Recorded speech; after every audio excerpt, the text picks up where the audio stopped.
Hi everyone, this is Tosca Di Matteo, founder of Tosca Coaching and Consulting, and I'm super excited to have you here today to talk about personal power with my dear friend and colleague, Dr. Lauren Puma.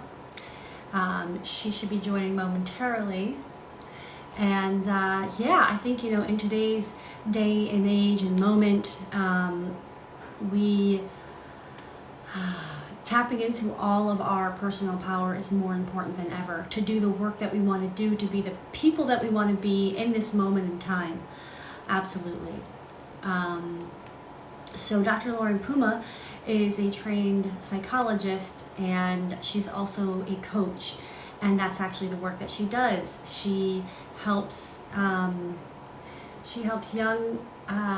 she helps entrepreneurs, women who identify as being highly sensitive people through the journey of embracing their own power and acknowledging that their needs are different. And I love this topic, personal power, for a number of reasons. If you you know anything about me. And by the way, hi Shige, hi Remy, so amazing to have you here. Patrick, great to see you here. Excited to have you on. And here we go. We're going to bring Lauren on right now. And, oh, I don't know. I'll try this again here. So anyway, I identify as a sensitive person. It's something that I've worked on my entire life, something I never really knew was like unique for a while. But I'm going to interrupt that thought and introduce Dr. Lauren Puma. Bear with me for a minute. The technology. No, by all means, settle in. Yeah, settle in. Take your time. We have some friendly faces, Shige and Remy, some folks that I know. They're excited to have you here. Hello, Snoopy. So I started to share that we're talking about personal power today, and how this is, so relevant and timely in a world in which we feel like we don't have so much power. But before diving into the topic, I just want to say that I'm so honored and pleased that we're doing this together, that you said yes. Yay! For those who don't know, Lauren and I became really fast friends as we joined our coaching certification program a couple of years ago. And I think Lauren just brings like incredible light to my life and to everyone that she touches. So I'm so excited that you guys are able to meet her here. And I think that I definitely want you to introduce yourself in terms of whatever you want to share. But I think that the other quick thing I just want to say is that today, hopefully this session will give people some ideas for how to tap into their personal power, for how to acknowledge or identify if they even consider themselves a highly sensitive person, because I know that's your focal area. I also, before I hand it over, want to say that on my blog, there's a great spotlight series on Dr. Lauren Puma, so you can go there under the articles tab and learn more about her and her special offer and Facebook group. And you can find that at toscadimateo.com. But take it away, Lauren. Let the audience learn more about you and your superpowers and all that good stuff. Yay! Well, first off, I just want to thank you so much, Tosca. This is just incredible that we are on this journey together. And I remember almost 2 years ago, back in 2018, we sat next to each other in the first day of our Coaching for Transformation program. So here we are. Oh my God. Yeah. Who would have thought, right? And I just want to just take a moment and just say how much I love you, how much I appreciate you. I'm going to get emotional.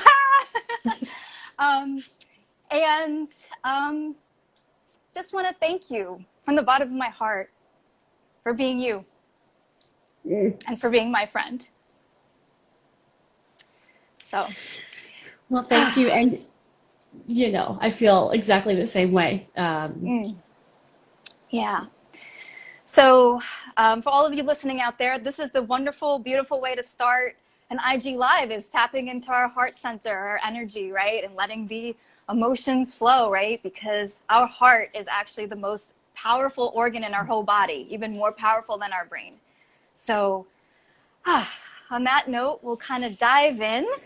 And I just want to start off by saying that in addition to being a transformational life coach, I'm also a psychologist and a highly sensitive leader. And I am really taking a stand for all highly sensitive women on this planet right now by forming a business that really supports women at this really crucial time in history. And just to say a little bit about the focus of my business, I coach women who are highly sensitive and who are entrepreneurs. So highly sensitive female entrepreneurs. And I help them get over their self-doubt and their overwhelm, because that's definitely a factor that we have to work through. And I help them to really understand their sensitive nature and to honor their needs so that they can be more confident, resilient, successful in their business, and make a greater impact in this world. So right now, with everything that's going on this planet, and oh my God, right? That now more than ever, we really need love and empathy, right? Empathy is really that medicine that the world needs right now. And I strongly believe that highly sensitive female entrepreneurs and women in general are the carriers of that empathy to really raise the consciousness of this planet. So it is my joy and my honor to be here today to talk to you, not just about my business, but about personal power. Because to be able to stand firmly in who you are, whether you're highly sensitive or not, is really the key to being able to make the shifts and do the healing and do whatever it is that you need to do for yourself to be a fuller expression of yourself in this world right now. Because each and every one of you came into this life with gifts. And right now is not the time to hoard our gifts. Now is the time to circulate our gifts in the world and be there for one another.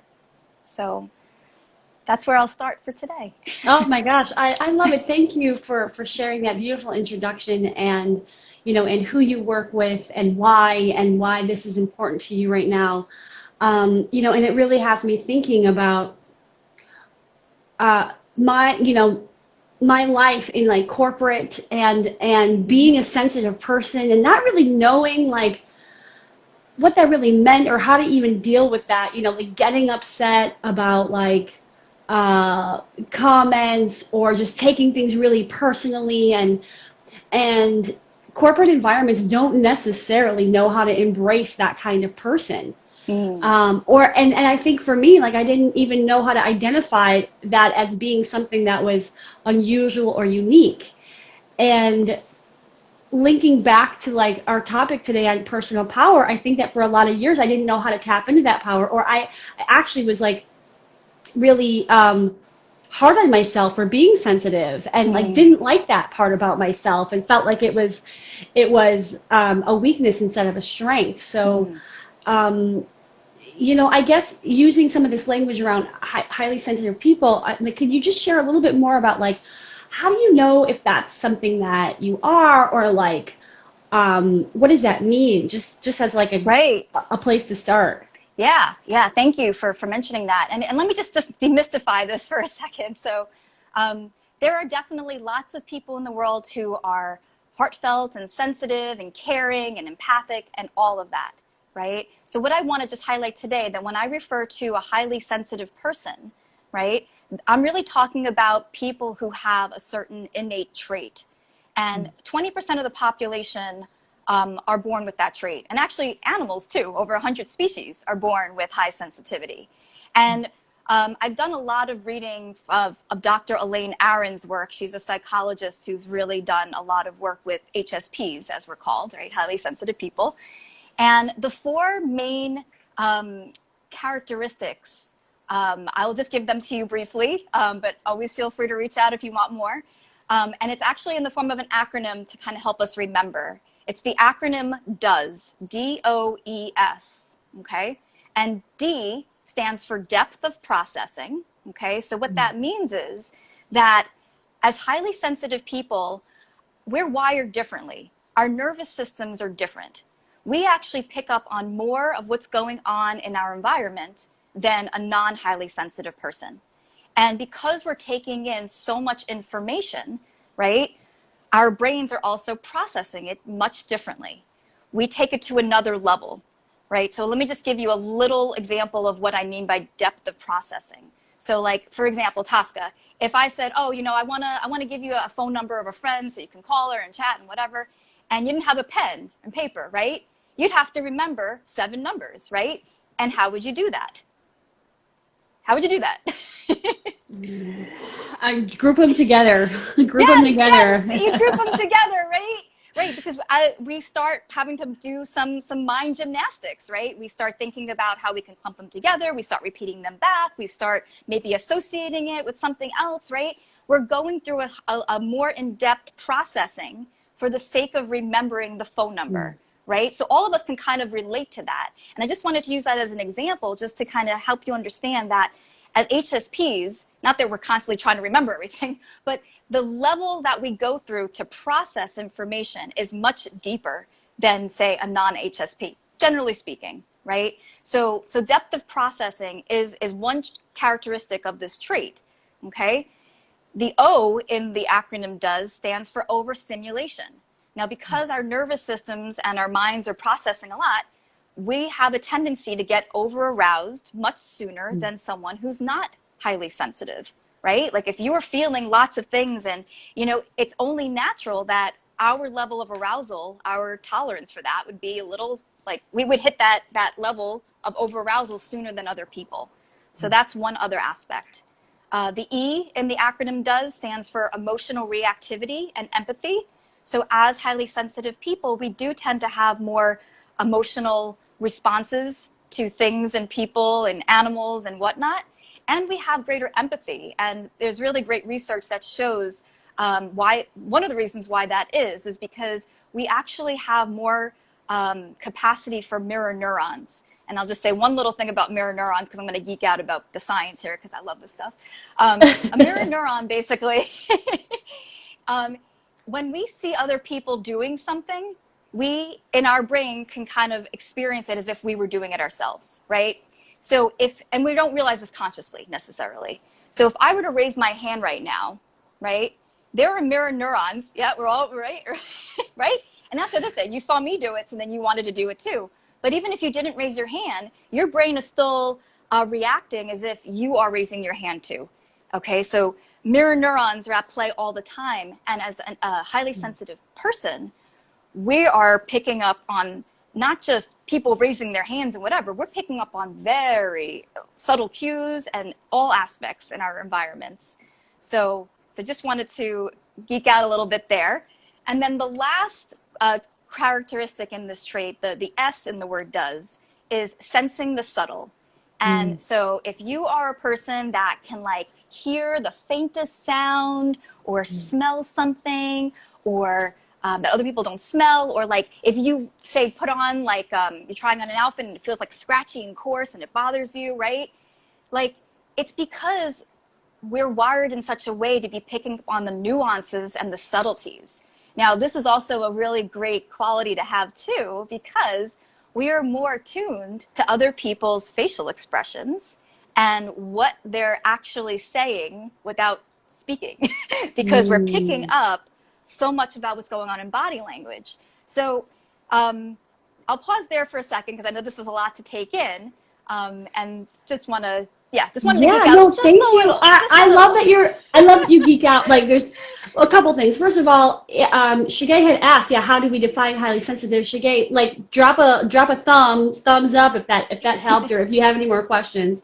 And I'm curious for those who have joined, if you want to share, like, do you identify? Like, is this new to you? Like, this can be, as interactive as you want. And hello, Mela Girl, for joining as well. Glad you're with us. And, what that really had me thinking about was actually around what I love about you, Lauren, is that you have this like really analytical, scientific mind, and also you've spent a lot of your life developing your spirituality. Mm-hmm. And I'm curious how like how this whole topic of like personal power relates to all these aspects of you and like and what like I don't know, and if you want to share any experiences in your life that made personal power really important to you. Yeah. How much time you guys got? I know, and I know there was a lot of questions in there, but it was just a starting point for, for whatever you want to talk about. But that's Yeah. just kind of what came up when you were sharing, so I'm just going to run with it. Yeah. Well, I'll tell you, it's been quite the balancing act between having, this scientific, analytical, wanting to figure things out, like, research your mind, right? And it's also been just a wonderful journey to be a spiritual being in a human experience, for my entire life here. And really being able to kind of use both lenses, right? And really be able to integrate both. And I would say that, I've always felt very spiritual. And what does that even mean? Right? Because I know a lot of you might even be like, well, I've heard that word all the time. I'm not spiritual. I'm not, whatever. And I just want to just take a moment to just say that, spirituality can mean different things to different people, for sure. And for me, it really just means just being who I am in this body as a soul in this time, and just embracing all of myself, knowing that I am more than just how I appeared right now in this three-dimensional world, right? I'm more than just my body. I am a soul, and I am connected to something greater than myself. And for me, spirituality is just being in the consciousness of knowing that that's who I am, first and foremost, right? That's me even before I'm an HSP, right? Right. That I am a soul. And for me, it's been so important to always be able to come back to that knowing that I'm connected to something greater than myself. It's a very humbling experience too, And for me, like, there's been so many experiences that I've had in my life where, my mind wants to kind of take me down one road and my soul's like, as human beings, we kind of have to just trial and error and try to figure out our way. And, we don't come into life with a handbook on how to live, right? We kind of just have to make it up as we go. And if we can laugh about it, it makes the journey much more pleasurable. And so I would say, just to kind of circle back a little bit now to personal power, for me, standing in my personal power means really getting very clear on who I am and not who other people have told me that I am. I'll say that again. Preach. Personal power for me has been knowing who I am and not thinking of myself as what other people have told me that I am. That's huge, because in life, we are, socialized, we have lots of influences, we have our parents, we have our aunts and uncles and siblings and teachers and all these people that for most part are very well-meaning and intending, but can see us in a certain light and then say that that's who we are. And then as we age, right, we can still be believing that that's who we are. And in my journey, what I've realized is that it's not about improving who I am or creating who I am. It's about remembering who I am. And the process for doing that has really been to kind of remove all the labels, all the things that were placed onto me that distorted my perspective of myself and how I wanted to live. So personal power, first and foremost, starts from a place of believing that you are more than you could possibly imagine. I love that. And, I think that, you know, especially in structures and in institutions and Mm-hmm. organizations, we get labeled, right? We get put in Yes. boxes, and it's like, you are this, you are that. Mm-hmm. Um, and as a career coach, a lot of the work that I do with people is helping them come back to that core of like, well, who are you? And because you're not these identities and you're not these labels, it's Right. something else. And the box that you've been in can be completely shattered. And so let's Mm-hmm. find out what else this could look like. So I love you said it so simply, like, but Mm. it's not not an easy process. Um, It took yeah. years to come to say that and to believe Mm, it, mm, right? And I just wanted to speak to what you were saying about these boxes. I know, mm, especially in corporate, I can't even imagine how many boxes people are put into in that world. I know for me, um, I wanted to be a psychologist since I was 15. Like that was, I knew at an early age that's what I wanted. And so I set out, I became a psychology major. I got my master's, I got my doctorate. I was all on track, as the psychologist, right? To be out in the world in that way and have my private practice and do my thing, right? And especially in my doctoral program, there were just a lot of boxes, and to try to like keep your sanity and feel your sense of freedom and knowing who you are and still try to, work towards your goals and dreams, right? It's a balancing act, right? But I think the main thing is having that sense of consciousness and awareness and never forgetting, or if you forget, remembering, okay, how is it that I can move forward while being true to myself and not mm, just climbing the ladder of success? Because guess what? Sometimes we go to climb the ladder of success based on other people's agendas, only to find out that ladder of success was leading on the wrong building, right? mm. That's a Stephen Covey quote. Love That you want to it. make sure that while you're climbing that ladder of success, Mm, it's leaning on the right building, mm, right? Um, and for me, I thought being a psychologist was the right building that I leaned my ladder on. And so I went through all these hoops and years and years and 20 years, right, in total. And I opened my private practice. And guess what? It wasn't in alignment with who I was. mm, It wasn't in alignment with who I was at that moment in time, right? And I really had to check in with myself there. I said, Lauren, you've been working at this for 20 years. You did all the work. You spent all this money. You got all the student debt. What are you doing? And I just couldn't go on as with the label of psychologist. I mean, I am a psychologist, but I couldn't go on as the label as just a therapist who diagnoses and finds things wrong with people and helps them get back to baseline functioning. And I'm just exaggerating a bit here. Therapists do so much more than that, so I don't want to take therapists. Therapists are beautiful. I've had many of them, and they're wonderful. But for me, in that moment in time, I had to check in with myself and say, how can I show up in the world in private practice as a therapist where I need to look at what's wrong with people when I, as a spiritual being, see and honor the spiritual being in others and know that they have everything they need. Everything is unfolding in divine timing. And I trust that. And the two just weren't compatible. So that for me was a big eye opener, amongst other reasons why I decided to switch gears. And so I really had to dig deep into my personal power because I was getting all kinds of, but you went to school, you got your doctorate, you have all these loans, you have to pay them back. What are you going to do? And it's like, yeah, I know, but I'm getting a download here that my life needs to kind of take a little bit of a turn. And that's what led me to coaching.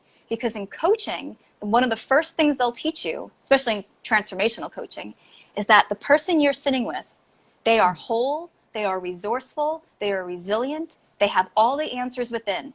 And that's the way I see people in this world. mm. And it's such a, yeah, just, I mean, we've talked about this, but I just want to say it here, how courageous it is to have, you know, um, gone down a path and also find your inner strength and your power to say, and it's okay if I veer left or veer right. Mm-hmm. I think because sometimes what happens is that people are afraid of appearing like there's a failure there, or appearing that like, or the sunk costs of like, oh well, I just invested all this money, and so how can I possibly change, or I've invested all my time into learning a Mm-hmm. certain skill, and like what, and now I'm not gonna like be an anthropologist or whatever. And but I think what we're talking about in terms of personal power is, in my opinion, is being able to honor your truth. Not only know your truth, but then being able to honor your truth Right. and saying, like, I'm worth it. Like, I'm Yes. worth following my path, and being clear that it is my path and it's nobody else's path but my own. Mm-hmm. Mm-hmm. Um, so when you say like you dug deep, like, I mean that's some digging right there. I mean, to be able to switch and recognize like the difference between what the pedagogy you were taught and the one that you believe in terms of service and Mm-hmm. helping people. So I'm curious, like, if there's any tools or tips about where to start doing that work of like what's really what I want versus like what I maybe even what my former Mm-hmm. self wanted, which at one point you wanted to be Yeah. a Yeah. therapist. Like, how, like, is there anything that you can share on that? Yeah. Yeah. I would say that one of the most crucial things to being able to tap into your personal power is really to give yourself that space to be still and to check in with Mm, how you're feeling about the things that you're doing in your life. So often we are just going like 24/7, right? We got to go here, we got to go there. There's so many things and people vying for our attention, people with their agendas trying to put them on ourselves. And so it can get really overwhelming and very cluttered, and it can feel like there's no room for what we want, right? Or it doesn't matter, I have to put food on the table for my family, right? And so I would say that the thing that I would recommend doing, just because it's really was the starting point for me, is to just stop. Call a timeout, a Zach Morris timeout for those of you Saved by the Bell fans out there. That's what I'm saying, right? You just call that timeout, and you just take some mm, time to just sit and be like, no technology, no distractions, by yourself. And I know that this is hard to do, especially if you're in your own home environment right now. And so I would even say if you can get away out in nature or just a different place to open yourself up to the possibility that there is something that is trying to emerge in you. And the thing is that very often, you know, to be in touch with our deeper, authentic self means that we have to get really quiet so that we can hear, and I don't just mean, actually with our ears, but hear internally what it is we need and what it is we want. And I know for a lot of people, if I asked, what is it that you need? Or people are like, I don't know. I don't know what I need because I've been taking care of the needs of other people, or other people have told me what I needed. And like mm, so it really starts from a place of creating that space, getting curious. mm, What do I need? What would make my heart sing? What would mm, be my greatest desire? And if you want to kind of take it from the flip side, because this can really get you too, I know for myself that, and I know this might seem a little morbid, but it kind of gets the job done. in that, in that, if you were to kind of imagine yourself dying, right, and looking back on your life, what would you have regretted not doing? I think about that all the time. Every time I get on a plane or get in a car or mm, whatever, I think, life is precious. And mm, especially now during this time of, the pandemic, during this time of really just overwhelming social injustice and everything that's going on in the world right now, our lives are precious. And we don't know if we definitely have a tomorrow. And I don't mean to scare anyone here, but sometimes we walk through this life as if, oh, no big deal, I'll do it tomorrow, I'll do it next week. And we take time for granted, and then we just kind of waste some time. I mean, I'm not saying don't, mm, watch Netflix. I mean, I get it.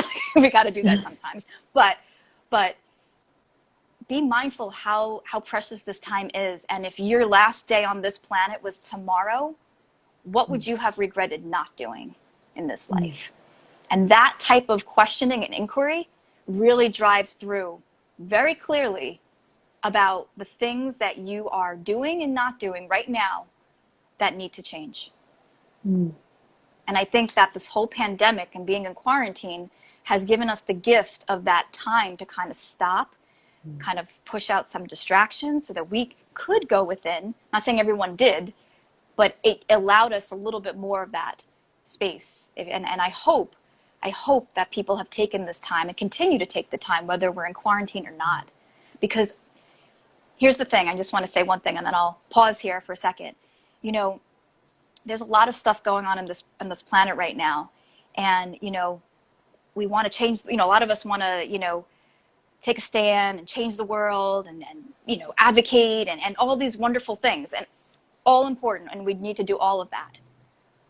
And at the same time, we have to be clear about what we can change and what we can't, right? And what I mean by that is, for all of you who have partners and spouses or friends, you know, and family members, you know, as much as you tell someone that, you know, give them advice or suggestion, people aren't going to change unless they really want to change. And even then it's hard, right? So just knowing that, just from your own personal experiences, you can't just expect people to change. We have to think about what we can control. And what we can control is our own ability to shift. And I just want to, this will kind of, I want to kind of drive this home with a quote from Rumi. Rumi is a 13th century Persian poet. And he says, "Yesterday I was clever, so I wanted to change the world. Today I am wise, so I am changing myself." Oh, such a great quote. Yes. And that's where we need to start ourselves. Yeah. I that's also why I do what I do, right? To help people to find their power and tap back into their power and know that they have choices, you know, even in situations that may not be serving, right? And that we always have power, even when we feel powerless, you know, even, and I think right now, you know, some people might feel trapped. They might feel trapped working in places that they don't like, or working for bosses that maybe are not healthy or that are toxic, or they might be in a home environment that is challenging. Yeah. And you know, even taking personal power back in micro ways, like you were talking about, right? There's this macro, right? Like the macro questions of like, why are we here and what's important to me and how can I dig into that truth? And also in the micro moments to know that like you have the power to stand up for yourself. You have a voice. You can use it.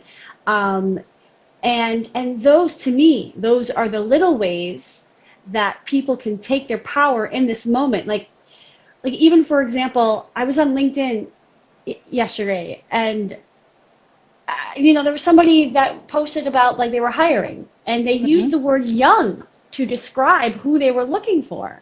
And I just had a visceral reaction to that, you know? And I just chose in that moment to say, hey, like, is there another word other than young to describe who you're looking for? You know, because there's a lot of people out there that maybe don't feel like they fall into that category and might count themselves out, but they might be a really great fit.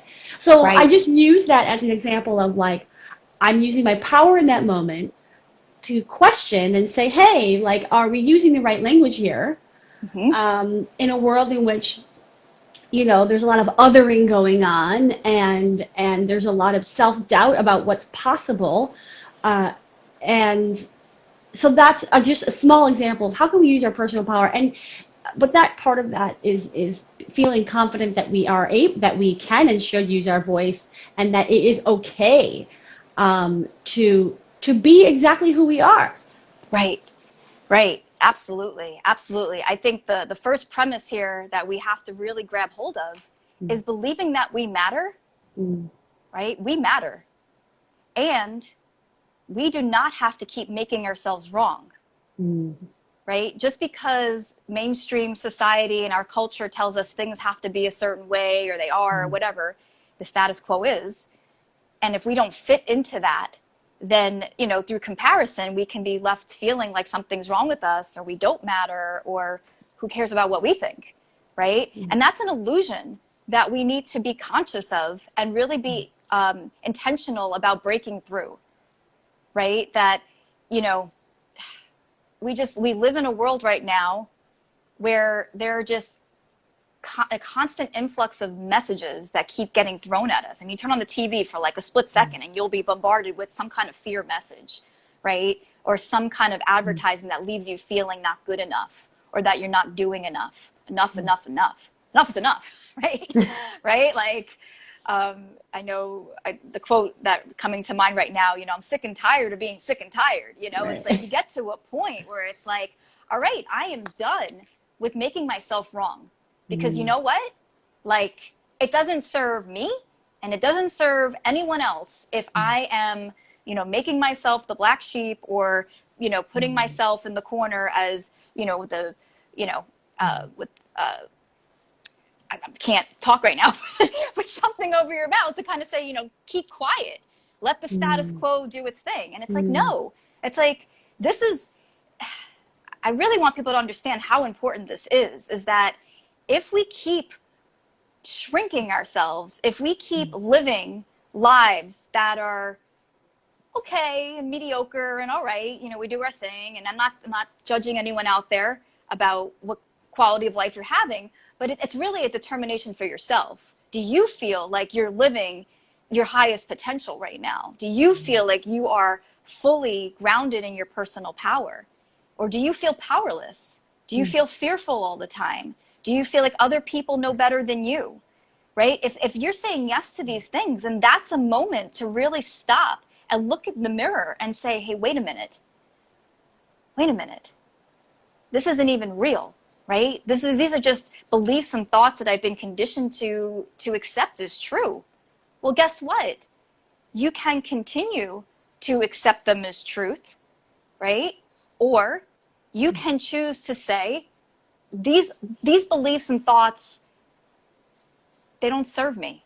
And they're not even accurate. They're not even true, because I tell you right now, we can poke holes in all these false beliefs that we carry around. So I think for you to be able to really stand fully in your personal power, you have to recognize that you do matter, that you are not wrong, and that your voice matters, not just for you, but for other people. And we have to take our own personal responsibility in not only accepting who we are, but embracing who we are and recognizing our own gifts and superpowers. Shine the light on that, because that'll grow. And when it does, and you put yourself out there into the world,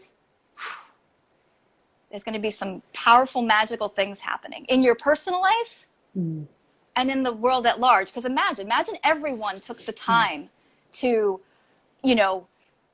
work on themselves and do that inner transformational work and make those shifts and really see themselves as whole and perfect as they are, and powerful. Imagine we all walked around believing we were powerful beings, right? Could you imagine the difference we would see in this world? I also want to share a quote from one of my Reverend Coco from Agape International Spiritual Center. Just want to say that she said it really well when she said, self-care is not selfish. Self-care and focusing on self allows us to see the power within us. We need to do that work. Yeah. Thank you for sharing that, and especially, and when you talk about self-care, and and I know that you're not just up here preaching it, like you do it, like that you struggle with it as much as I struggle with self-care. Oh, yeah. Like, even though we're coaches, it's like, no, like we have to keep coming back to like, that we don't have to do constant doing. We can take care of ourselves. We have to, in order to live our best lives. And so I think that, what you're sharing around what you shared really made me think of this idea that sometimes that the power that is exerted over us is something that we don't even acknowledge anymore as something that we can question. Mm-hmm. That, when HR walks into a room and says, okay, we're going to put you over here. Oh, no, hold on. Because actually, I have something to say about that. And it's okay. And like Yeah. we can and we should, but sometimes I think we are just so used to the environment that we're in Mm-hmm. that we forget that we have a right, and Right. it's a human right to Mm-hmm. say, this is my life, and Mm-hmm.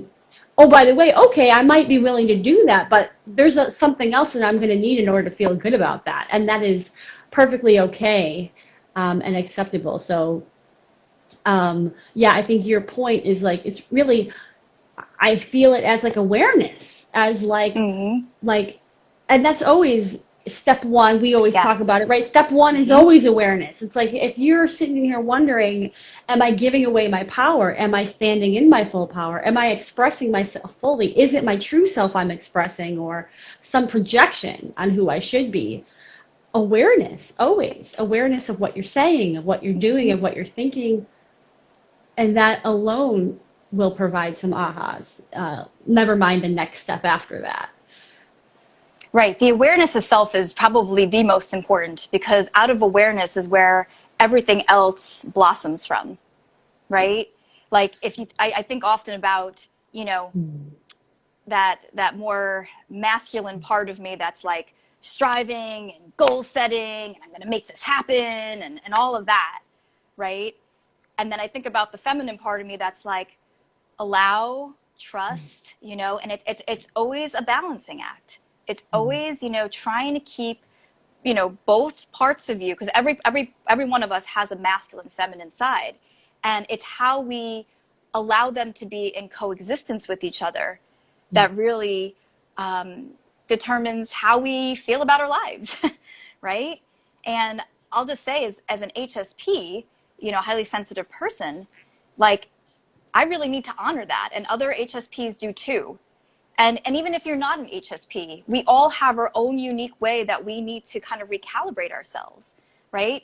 And so we're each so unique, right? And we're each, there's so much to us, right? And this world wants to try to categorize us by putting these labels, or putting us, where they want us based on their agenda or their bottom line.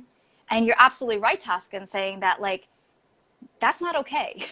That's not okay. We don't have to continue believing that we need to be suppressed or silenced or any of that, because we have something special. We each have something special to give and offer in this life. And until we really start to believe that, right, we're probably not going to take the steps to get into our personal power. Right? We need to believe that, or we need to have something in our lives that shakes us up enough to say, no more. I know, like, I'm not going to back to business as usual. Something needs to change, right? It's that moment of awakening that something needs to shift. And, the awareness piece is where, when you open yourself up to seeing what's actually there, and giving yourself that gift of paying attention to the little nudges that you're getting. Because guess what? You're probably getting nudges along your day. Like, this doesn't feel good. This doesn't feel right. Why do I keep saying yes to this? I'm already overwhelmed. Like, like, there are things, there's an internal dialogue happening, right? There is a part of you that needs to be heard, right? But no one in the world is going to be able to hear that part of you unless you take the time to listen to that part of you. I love that. I love that, and it reminds me of the card that I've had on my in my desk area for quite some time, which is "In Stillness, Purpose Speaks," which is you're talking a lot about finding the silence, and there's also something that comes to mind, especially in light of a real superhero passing away recently at a very young age. The star of Black Panther and many other amazing Right. movies.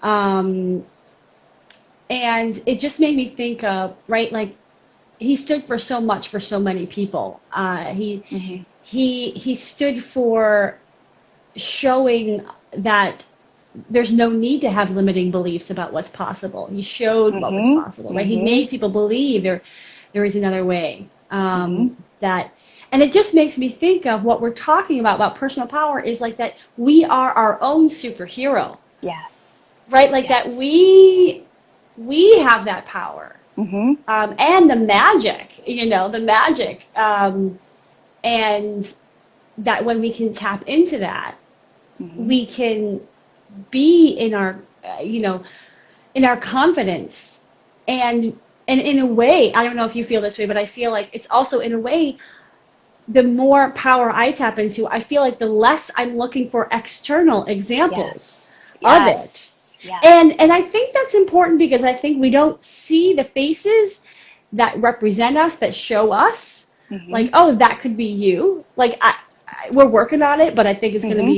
it's gonna be a Mm-hmm. long time until you're gonna be like, oh, someone that really feels like, looks like, whatever me is doing that thing that I want to do. Mm-hmm. I Mm-hmm. see it, so that I feel like the more that we say, like, what is in our power and our Mm-hmm. full power, then l- focusing on the internal allows us to be less reliant, and less reliant on validation from the external. I'm curious, like, Absolutely. what you think No, about that. absolutely. Um, and it makes me think of something spiritual teacher Wayne Dyer used to say is that, usually you say, I'll see it, I'll believe it when I see it. He would Mm. say, I'll see it when I believe it, Mm.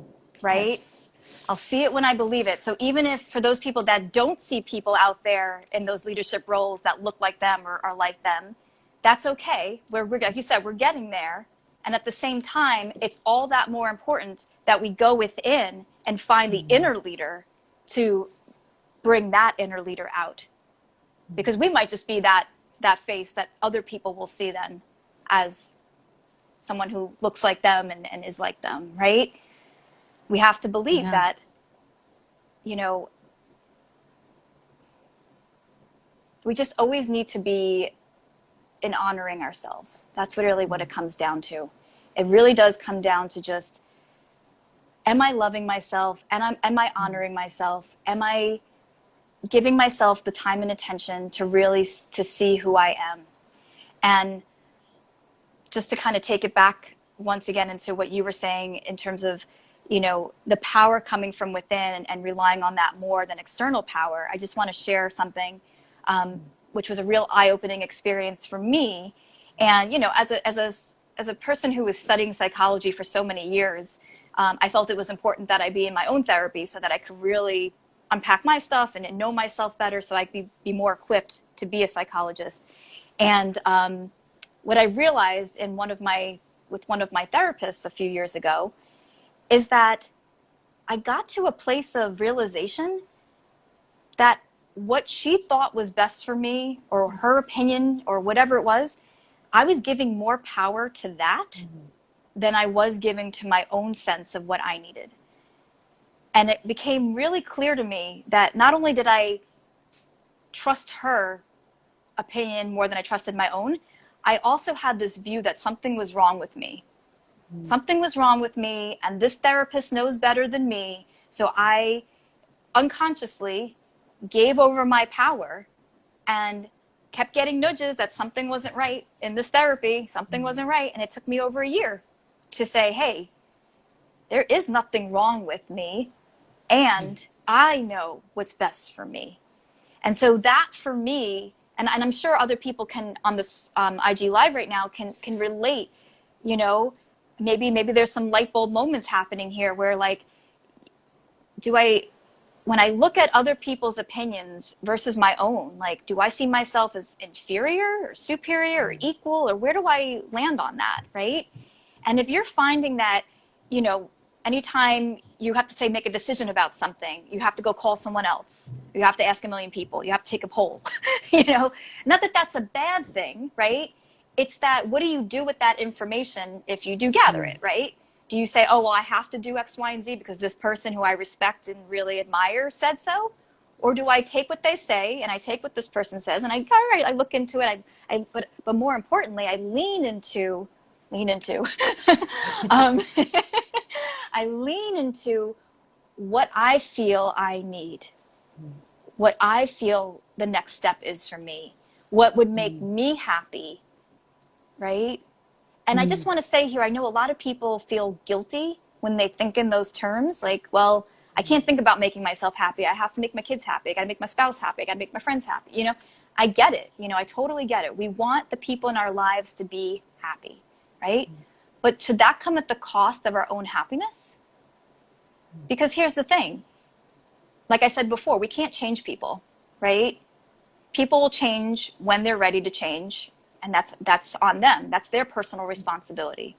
So similarly, we're responsible for our own happiness, right? And when we're not happy, what happens then? When we're not in our personal power, what happens then, right? We shrink.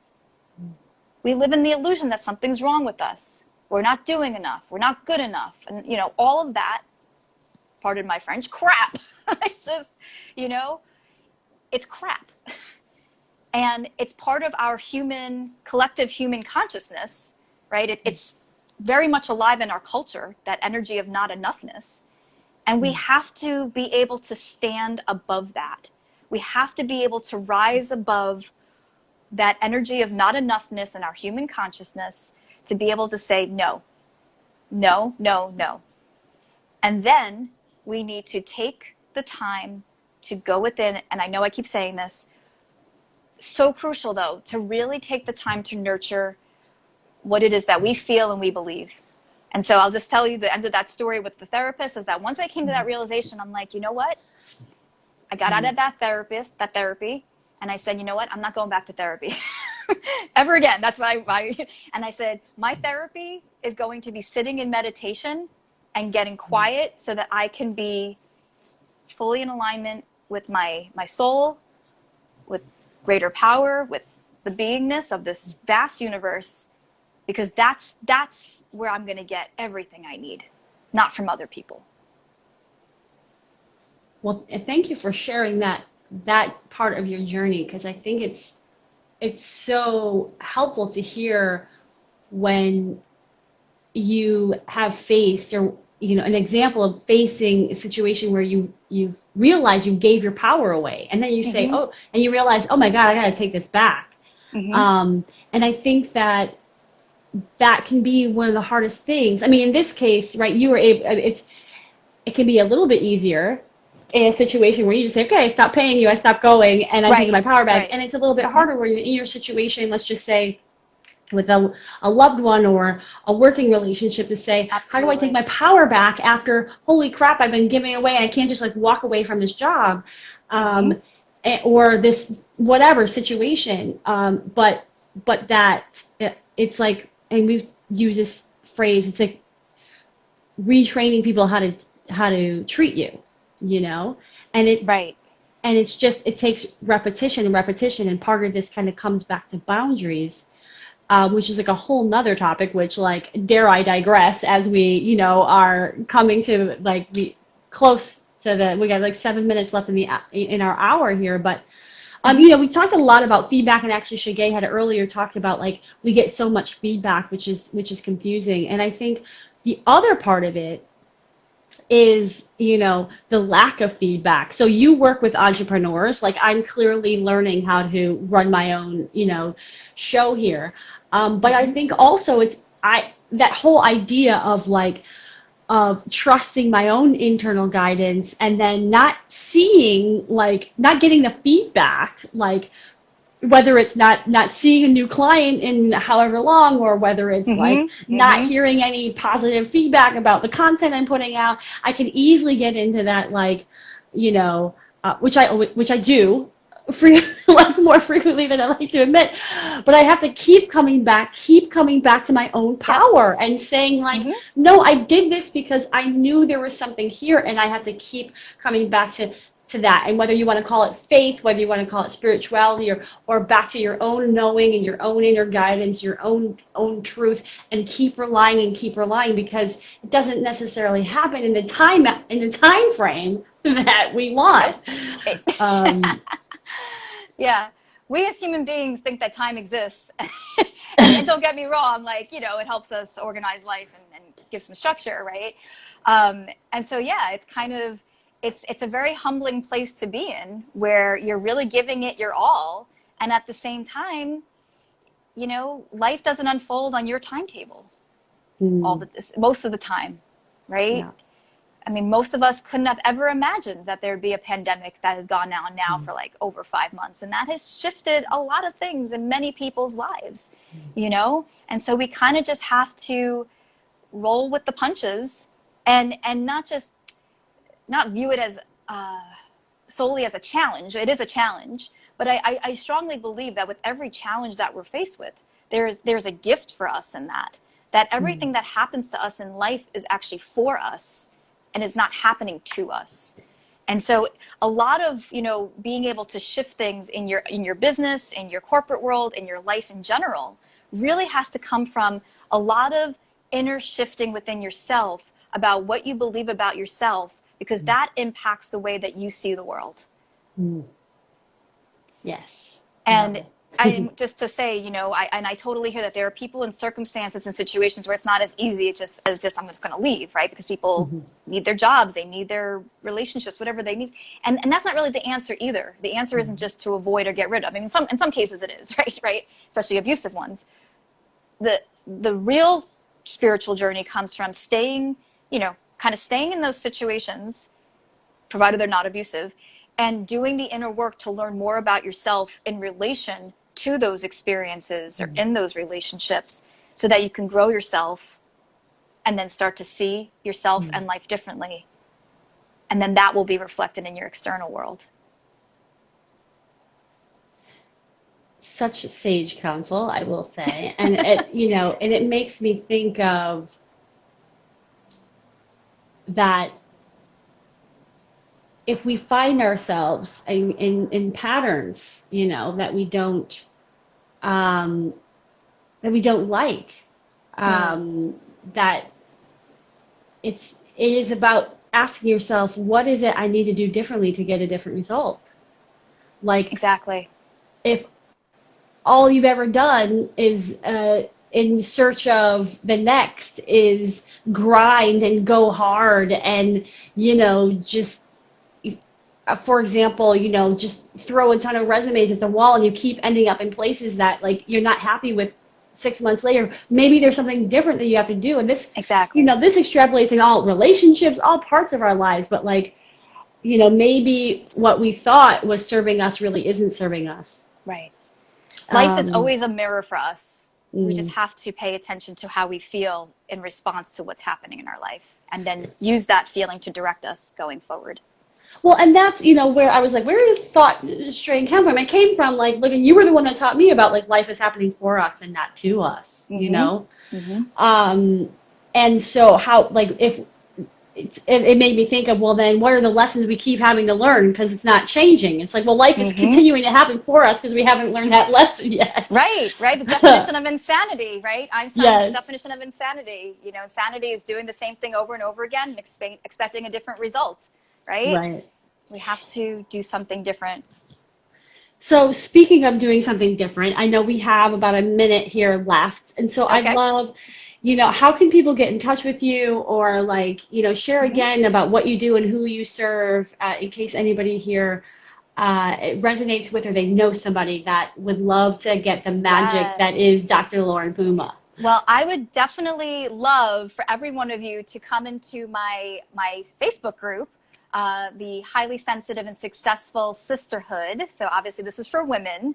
And in that group, I actually am offering a free gift. It is the HSP Overwhelm Rescue Checklist. Now, this checklist could be for anyone, okay? So I know all of us are feeling some sense of overwhelm right now, but that is one way for you to be able to get some more tools and to be able to continue following me, is by joining that group, the Highly Sensitive and Successful Sisterhood. And I'm sure Tosca will put my email address or contact information on her page, so you can follow me that way and or ask me questions. Absolutely, and DM, absolutely. Any last thought here as we close? Yes. Trust yourself. Mm. Trust yourself. Thank you, Lauren. Thanks for joining. Look forward to many more. Thank you so much, Tosca, and thank you to all of you for watching. I really appreciate